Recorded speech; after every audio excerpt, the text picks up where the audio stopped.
말씀 고린도후서 2장 12절에서 17절까지입니다. 자, 어떤 사람은 세상에서는 성공했는데 많은 걸 누렸는데 자기가 스스로 생각하기를 자기는 실패자다, 이렇게 생각하는 사람이 있습니다. 어떤 사람은 그렇게 큰 걸 이뤄놓지는 못했어도 자기 스스로가 생각하기를 나는 잘 살았다, 나는 성공한 자다, 그렇게 생각하는 사람도 있습니다.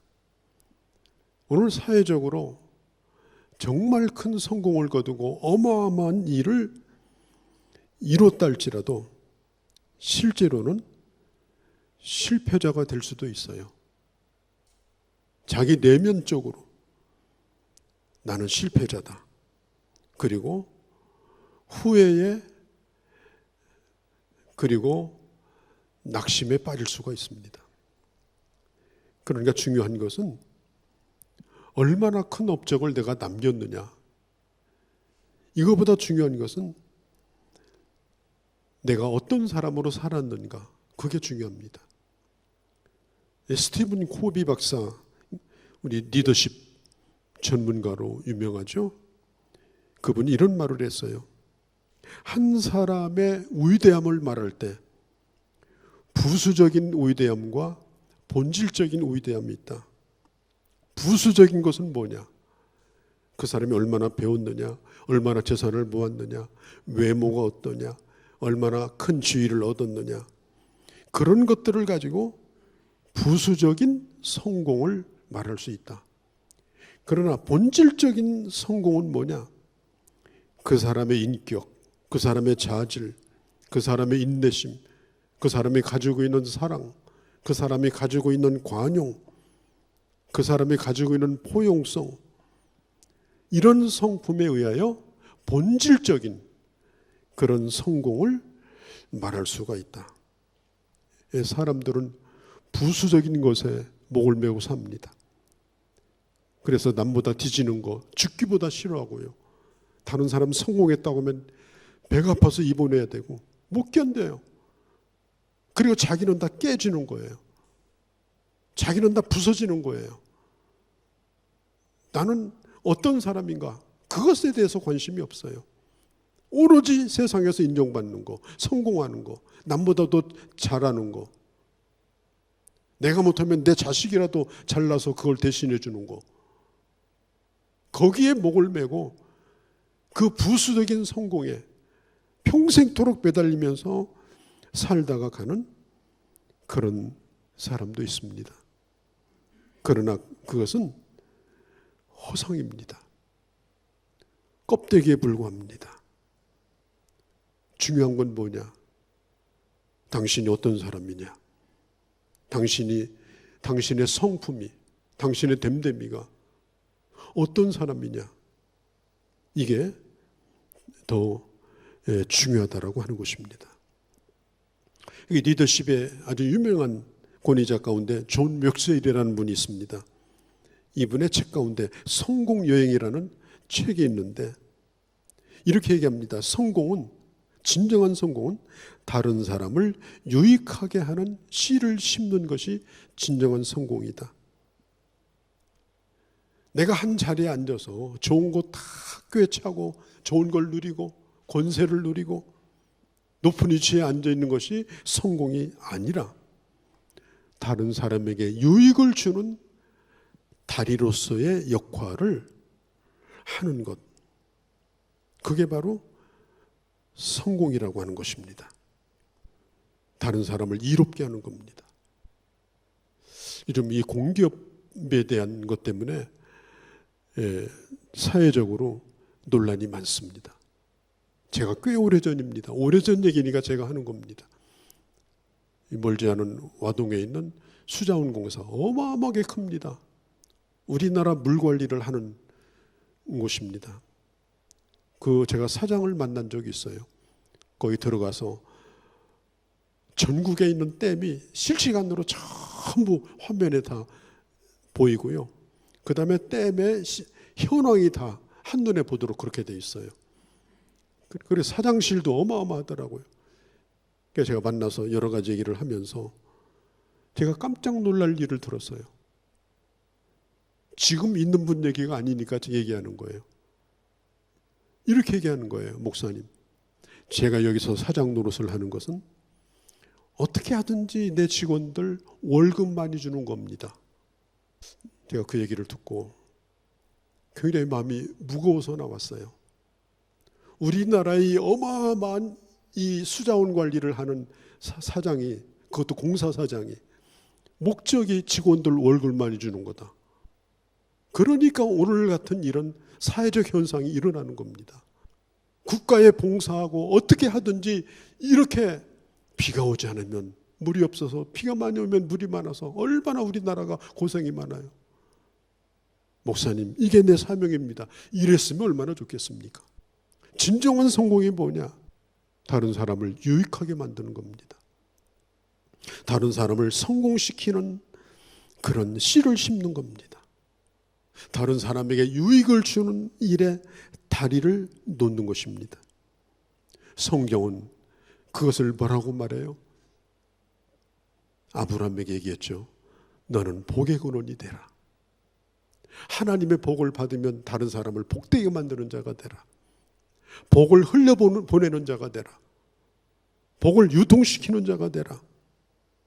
이 사도 바울이 가지고 있었던 이 성공이라고 하는 개념은, 그는 사역자니까 어떻게 하든지 어마어마한 교회를 짓고 어마어마하게 땅을 사고 어마어마한 건물을 짓고, 그게 그 사역의 목적이 아니었습니다.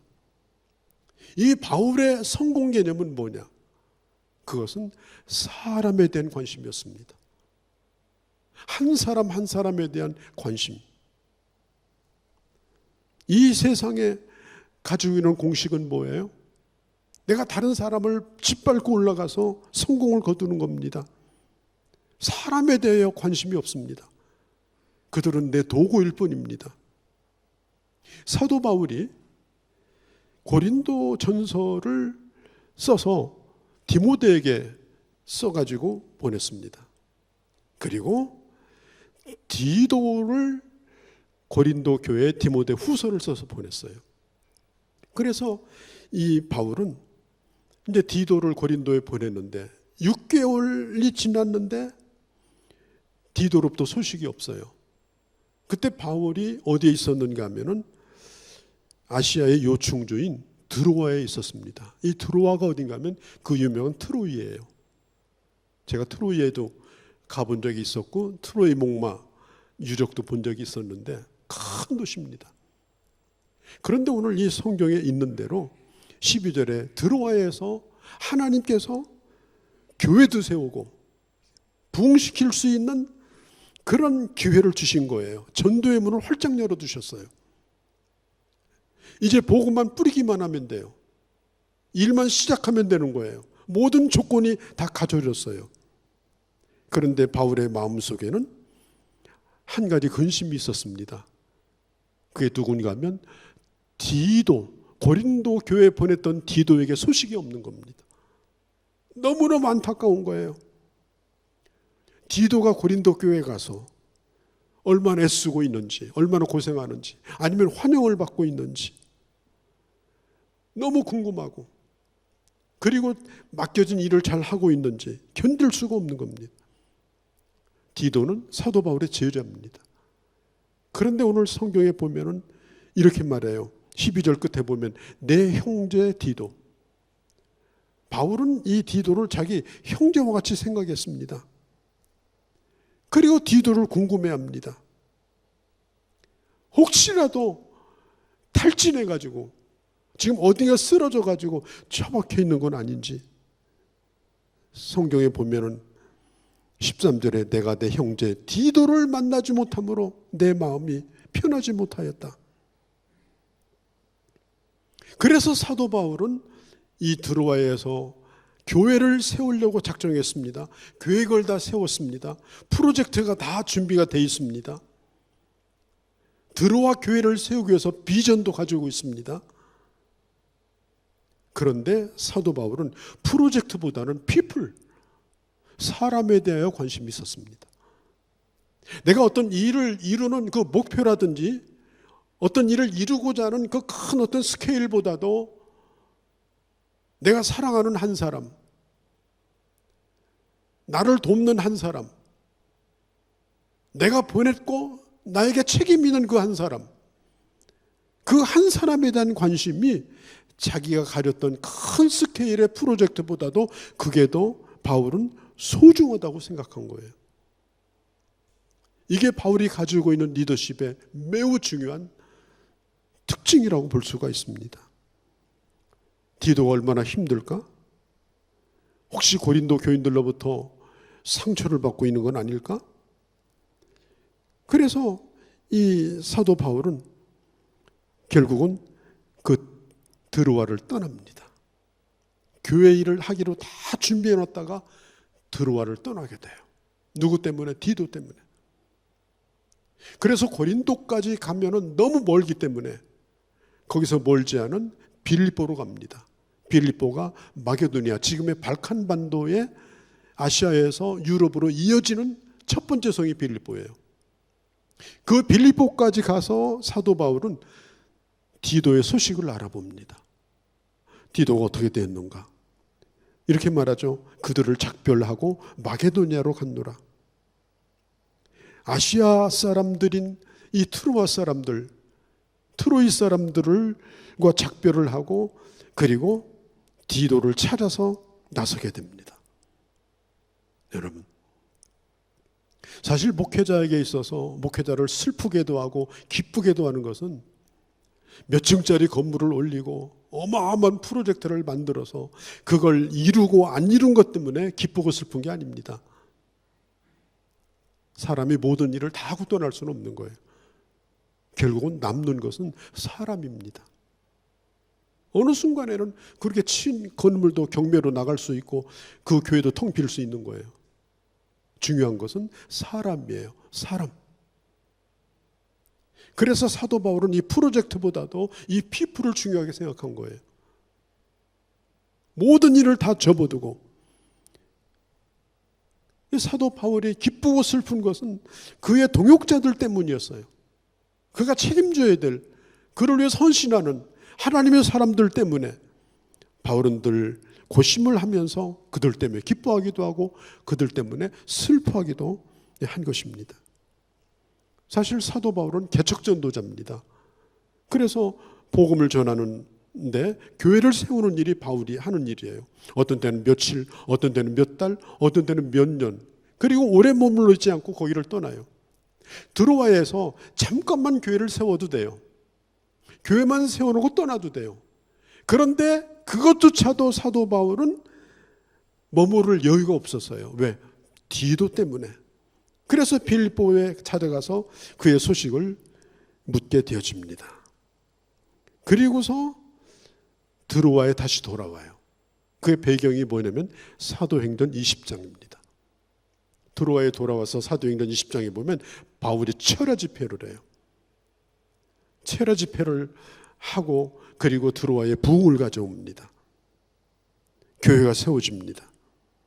그 집회가 얼마나 은혜스러운가 하는 것은 사도행전 2장에 잘 나와 있습니다. 우리가 최선을 다해야 될 일이 뭐냐? 어떤 큰 스케일의 일을 이루는 것, 어떤 비전을 이루는 것, 그 사명을 이루는 것, 이것도 대단히 중요합니다만은 그러나 더 중요한 것은 뭐냐? 하나님의 사람들에 대하여 관심을 갖는 겁니다. 오늘 내가 가르치고 있는 아이들, 오늘 내게 속해 공동체 안에 속해 있는 그 한 영혼들, 한 사람들, 그것이 어느 부서이든지, 그것이 우리 교회 학교이든지, 그것이 구역이든지, 그 한 사람 한 사람에 대한 구체적 관심,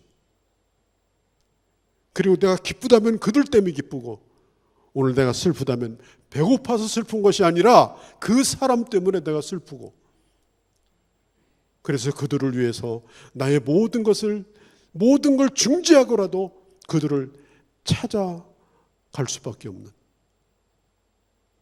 그게 바로 하나님의 사람의 가장 탁월한 리더십입니다. 아무리 5대양 6대주를 부르짖어도 오늘 내가 돌보아야 될 그 사람을 돌보지 않는다면 그것은 직무유기입니다. 저희 어머니가 구역장이었어요.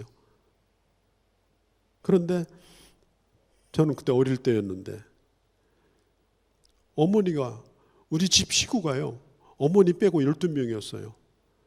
그거 밥 하려면요 말도 못해요. 상을 3개를 차렸어요. 그런데 어느 날 갑자기 밥 하다 말고 나가버려요. 그 내가 불 때다 말고, 제가 시골 아궁이 불 때다 말고, 어머니 어디 가세요? 나 갈 데가 있다고. 나중에 물어보니까 구역 식구가 생각나서 갔다는 거예요. 밥 하다 말고. 그런 일이 한두 번이 아니었어요. 영혼에 대한 그 애타는 마음, 영혼이 애타게 나를 기다리고 내 도움이 필요하다면 모든 걸 중지하고라도 가고자 하는 마음. 그래서 정말 그 구역이 잘 됐어요. 그 할머니들인데 얼마나 열심히 모이고 산을 2개씩 넘어가지고 구역 예배 참석하고 그렇게 했던 기억이 저에게 있습니다. 어마어마한 일이 중요한 게 아니에요. 오늘 내가 당장 돌보고 있는 나에게 주어진 그 영혼들에 대한 진실한 마음, 모든 걸 포기하고라도 그 사람 하나를 내가 건지고자 하는 마음, 그 마음을 가지고 하나님의 일을 하는 것이 가장 탁월한 리더십이다. 아무리 큰 소리치고 대단한 프로젝트를 해도 그건 다 부질없는 일입니다. 오늘 사도 바울이 가졌던 이 진실함, 오늘 이것을 우리는 기억해야 하는 것입니다. 바울은 또 한 가지 얘기를 합니다. 그것이 뭐냐면은 향기에 대한 얘기를 해요. 향기. 14절 15절. 그리스도의 향기를 드러내는 걸 감사하게 생각한다. 그러나 우리는 그리스도의 향기인데 어떤 사람에게는 생명을 살리는 향기이고 어떤 사람은 사망에 이르게 하는 향기이다 이랬습니다. 똑같은 향기인데 어떤 사람은 이 향기가 저 사람을 살리고, 똑같은 향기인데 어떤 사람은 죽이는 향기다. 이 사도 바울이 이 향기에 대한 이야기를 하는 것은 그때 당시 로마 시대에, 이 로마라는 나라는 전쟁, 끊임없는 전쟁, 그 다음에 매일마다 로마의 개선문에는 전쟁에 이기고 돌아오는 장군들의 행렬이 끊이지 않았어요. 그래서 로마 제국의 장군들이 싸움에 이기고 돌아옵니다. 원정 갔다가. 그러면 원로원들까지 다 나와가지고 전부 영접을 합니다. 그리고 그 개선하는 그 장군을 환영을 하는 거예요. 화려한 옷을 입은 장군들, 그리고 피로 얼룩져 있지만 승리하고 돌아오는 군사들. 그러나 그 뒤에는 누가 쫓아오느냐? 로마에 가서 처형당해야 될 포로들이 줄줄이 엮여져 가지고 뒤에 쫓아옵니다. 그때 이 로마 개선문에는 이 향을 피운다고 합니다. 큰 향로에다 향을 피운답니다. 그리고 그 개선문에 들어오는 사람은 그 향기를 마신답니다. 오늘 성경은 말하죠. 어떤 사람에게는 생명을 살리는 향기예요. 어떤 사람은 환영을 받는 향기입니다. 이기고 돌아왔다. 우리가 승리했다. 그러나 뒤따라오는 그 포로들은 그 향기를 맡는 순간 이제 죽을 자리에 왔다. 죽음의 향기가 된다고 합니다. 여러분, 사람에게는 다 향기가 있습니다. 우리 예수 믿는 사람도 예수님의 향기가 있습니다. 내게서 어떤 향기가 나는가? 우리가 시장 가가지고 물건값 깎는 데만 신경 쓰지 말고 그런 모든 과정 속에서 누구를 만나든지 한 번 보고 지나가는 상인이라 할지라도 내가 그 사람에게 어떤 사람으로 어떤 향기를 드러내는 사람인가? 우리는 그 일에 관심을 가져야 하는 것입니다. 어차피 우리에게서는 다 냄새가 나게 돼 있습니다. 사람은 사람 냄새가 납니다. 제가 책에 찾아보니까 유난히 냄새가 많이 나는 사람이 있어요. 특히 여름에. 그럴 때는 냄새 안 나게 하려고 물을 안 먹자. 그럼 냄새가 더 난대요. 더 고약하게. 빨리 배출을 시켜야 된다는 거예요. 그래서 냄새 많이 날 때는 물을 많이 마셔라. 땀이 나더라도. 이제 그런 조언도 제가 읽은 적이 있습니다. 요즘 이 세상에서 교회가 많이 부끄러워졌습니다. 사람들이 교회에 대해서 대단히 부정적인 생각을 가지고 있습니다. 교회가 너무너무 흑백을 많이 따지는 단체가 되어버렸습니다. 어떤 교회는 아주 극렬한 보수 교회가 있고 어떤 교회는 아주 극렬한 진보 교회가 있습니다.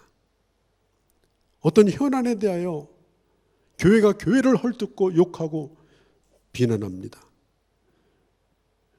한쪽에서는 저게 교회냐, 또 한쪽에서는 저것도 교회냐, 서로 인정하지 않습니다. 거리로 나가서 구호를 외치고 그리고 드러눕고 소리를 지르고 나와 다르면 무조건 다 반대하고 공격하고 그런 모습을 익숙하게 보아왔던 사람들한테는 교회가 대단히 부정적으로 지금 인식이 되어 있습니다. 교회가 뭐냐? 교회는 그런 곳이다. 수용하지 않는 곳이다. 공격하는 곳이다. 저희도 이 카톡 단톡방을 몇 개를 가지고 있는데 이제 건전한 전도를 위한 단톡방, 또 애국단체 단톡방, 이렇게 단톡방들이 있어요.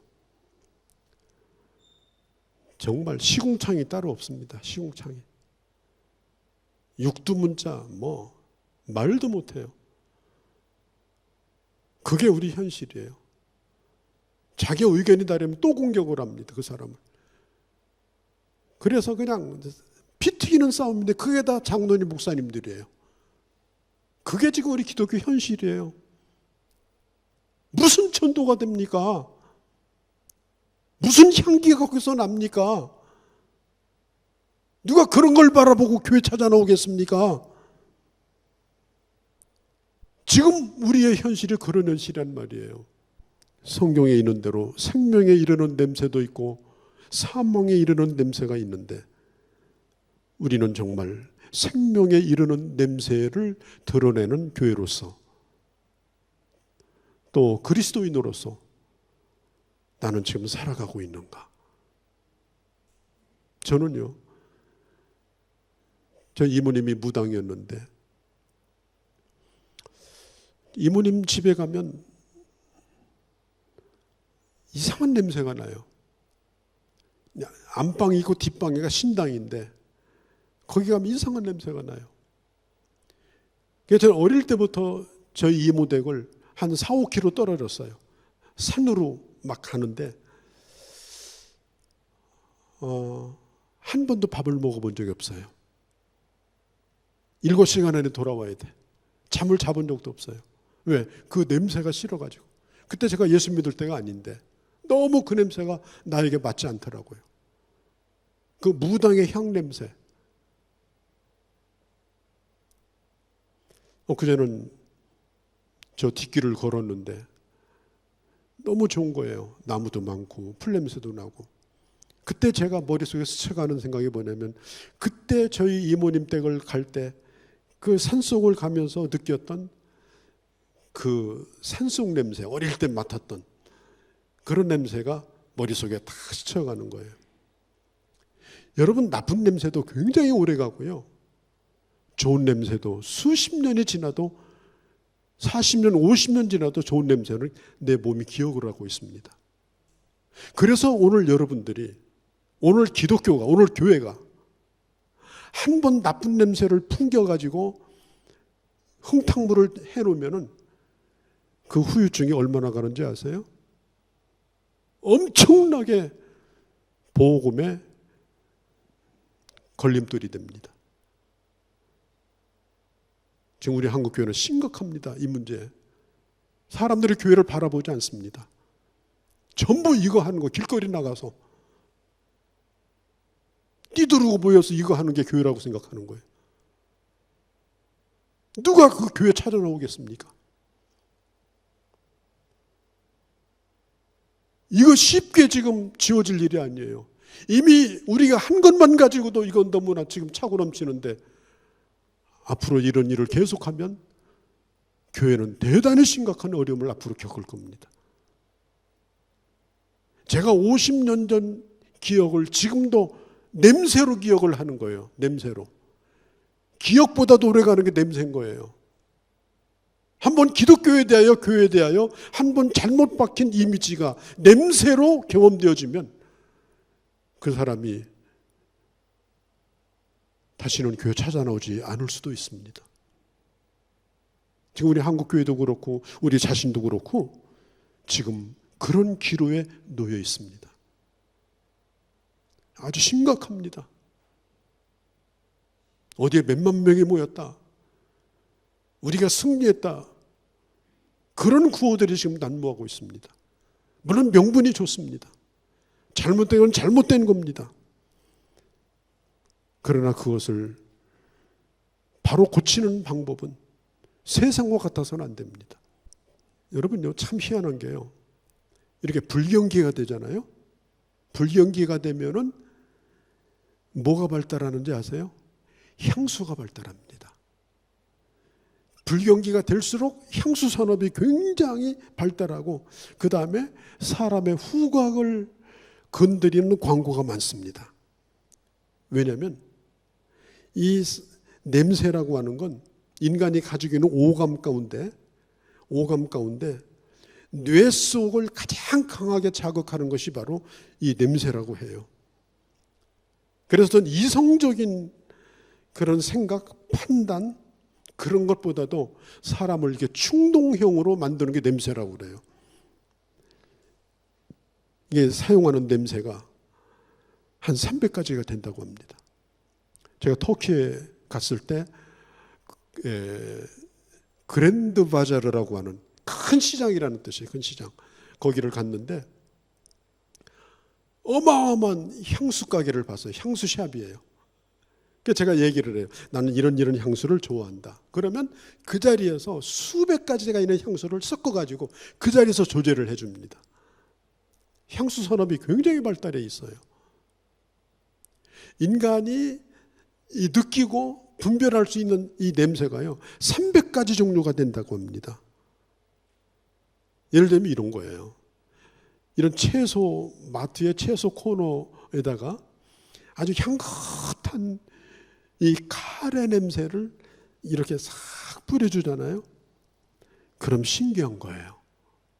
아무 생각도 안 하고 카레를 만들겠다 이런 생각을 하는 게 아니에요. 카레 만들 때 쓰는 당근이 잘 팔리고 또 감자가 잘 팔리고 그 다음에 피망, 버섯이 잘 팔린다는 거예요. 카레 만들려고 하는 게 아니에요. 카레 냄새를 맡으니까 채소 판매량이 20%가 올라가더라는 거예요. 신기한 거예요. 이걸 우리가 사이코퍼퓸이라고 그래요. 사이코퍼품. 인간의 후각을 통해서 사람들을 자극하는 그런 이 상술입니다. 그래서요, 사람도 지금 이 냄새가 많이 상해가지고 이제 들꽃 냄새를 못 맡는 코가 됐답니다. 들꽃 냄새. 여러분 들꽃과 향기 냄새 나요? 너무 진한 걸 맡아가지고. 여러분, 이 세상에서 가장 아름다운 향기가 뭘까요? 예수 그리스도를 믿는 신실한 하나님의 사람의 향기입니다. 예수 그리스도를 믿는 신실한 하나님의 사람의 향기. 사람이 만들어내는 향기라고 하는 건 일시방편입니다. 아무리 발라도 시간 지나가면 다 지워집니다. 가장 오래 남는 향기는 뭐냐? 그 사람으로부터 내가 받은 향기예요. 그래서 내가 누구를 만났느냐? 내가 어떤 사람을 사랑하며 사느냐? 오늘 어떤 사람하고 교제를 하느냐? 어떤 사람하고 감정을 나누느냐? 어떤 사람하고 함께 일을 하느냐? 그 사람이 굉장히 중요한 거예요. 여러분, 우리는 그리스도와 함께 있는 사람들입니다. 그리스도와 함께 있기 때문에 우리 안에서는 당연히 그리스도의 냄새가 나야 되는 겁니다. 그리스도를 생각하고 그리스도와 접촉하고 그리스도와 교제하고 그분의 말씀을 끊임없이 듣고, 그러면 내게서 그리스도의 냄새가 나는 것이 당연한 겁니다. 그것은 당연한 겁니다. 나야 되는 겁니다. 여러분, 소문 가운데 가장 무서운 소문이 뭐예요? 입소문 아니에요? 그 입소문이 뭐예요? 바로 향기인 거예요. 예수 믿는 사람은 어떻게 사는가? 예수 믿는 사람은 어떻게 말하는가? 예수 믿는 사람은 이런 일이 있을 때 어떤 태도를 가지고 이 문제에 접하는가? 그걸 사람들이 가만히 보는 겁니다. 그리고 그 영향을 받는 거예요. 오늘 17절에 보니까 곧 순전한 마음으로 하나님께 받은 것 같이, 이 순전하다라고 하는 말은 이게 무슨 뜻인가 하면 다른 것을 섞지 않았다, 혼잡스럽지 않다. 저는 장사하는 사람을 비하하는 얘기가 아니라 이 순전하다는 말은 장사꾼처럼 하지 않는다 이런 뜻이에요.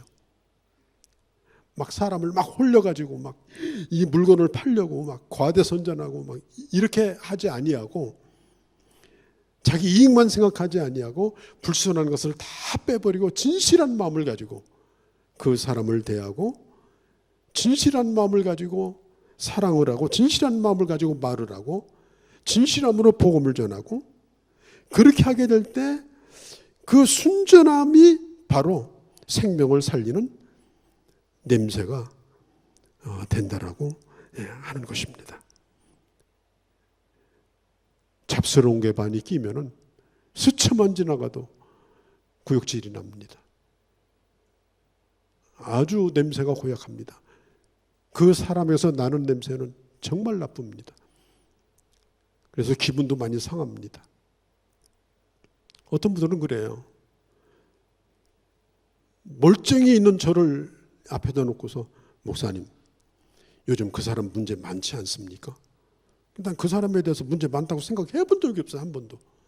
그러니까 좋다고 생각해요. 근데 그 순간부터 생각해 봐요. 막 고민하는데 그 사람이요, 요런 것이 나빠요. 그러면 그때부터 나쁘다는 생각이 들어요. 목사님, 요즘 우리 교회 문제가 좀 있다고 생각하지 않습니까? 문제가 늘 있겠죠. 그러나 저는 그렇게 생각하지 않습니다. 목사님, 요런 것 때문에 교회가 문제가 있는 겁니다. 그러면 제 마음이 캄캄하고 어두워져요.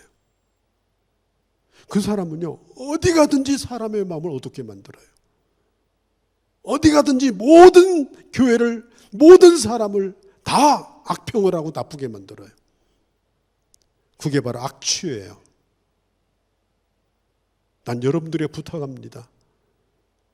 그런 악취를 내가지고는 전도 평생 못합니다. 전도했다가도 내 냄새에 맡고서 교회를 떠나갑니다. 이건 매우 중요한 얘기입니다. 복음을 전하는 자는 향기로워야 합니다. 혼잡하고 뭘 얻어내려고 하고 어떤 이익을 취하려고 하는 생각을 버려야 됩니다. 그건 자기 냄새입니다. 자기 냄새. 자기 이익을 위한 냄새예요. 희생이 아니에요. 관용이 아니에요. 복음이 아니에요. 그것은 곧 악취로 변해서 나를 떠날 뿐 아니라 교회를 떠나게 만드는 겁니다. 오늘 사도 바울은 말합니다. 당신들은 그리스도의 향기다. 당신들은 그리스도의 향기다. 여러분들은 오늘 어떤 냄새를 가지고 삽니까? 진정한 성공이라고 하는 건 어마어마한 일을 이루는 것이 아니라 오늘 내가 어떤 사람으로 오늘 내가 살고 있는가, 그것이 바로 오늘 내가 성공하는 사람일 수도 있고 오늘 내가 실패한 사람이 될 수도 있습니다.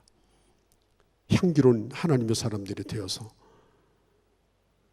예수 그리스도를 이 세상에 펄펄 날리고 복음의 빛을 만방에 드러내서 어느 한 교회 한 사람이 아니라 이 땅에 예수 그리스도의 아름다운 계절이 와지고 교회 부흥이 일어나고 하나님의 나라가 이루어지는 그런 일에 귀하게 쓰여지는 복된 주의 사람들이 여러분 다 되어주시기를 주의 이름으로 축복합니다. 거룩하신 우리 아버지, 우리는 눈에 보이는 성공을 늘 추구합니다. 또 내 옆에 있는 사람들은 내 성공을 위한 도구 정도로 생각합니다.